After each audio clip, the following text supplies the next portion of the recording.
I kneel before no man. But again, we have to learn to get off this king thing, because King, more than anything, he made white people believe that they are responsible for us. It's got this white paternalism thing going on here in America. And they put King's statue up and gave him a holiday because I'm sure they like him, because how can you not like somebody that makes you feel like you God, right? You know, it was this, King is the opposite of what a man is supposed to be. There was this Mohawk chief by the name of Joseph Brant, B-R-A-N-T. Joseph Brant was interesting. He was a loyalist during the American Revolution. And in 1776, they took him to meet King George III. Joseph Brant was an Indian, Mohawk chief. His Mohawk name was Thandaga,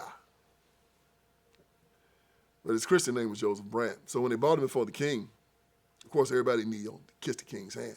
Joseph Brant said, I'm not going to kneel. Everybody's like, ah! He said, I'm considered a prince amongst my people. I kneel before no man.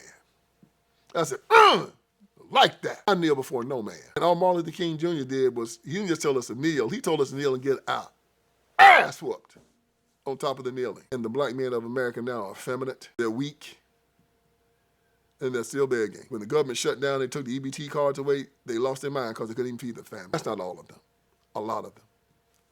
And it was shameful. He convinced us that voting is the way out. I told you before, black people go to jail in astronomical numbers, not because they're black, because they're poor. He told us that we're oppressed because of the color of our skin. You're not oppressed because of your color. You're oppressed because you're weak. Strong men are not oppressed. Weak men are. Why do you think the United States of America spends more on its military basically than all other countries put together? And we have not been invaded, not the mainland, since the War of 1812. We've learned weakness. Weakness. You're oppressed because you're weak.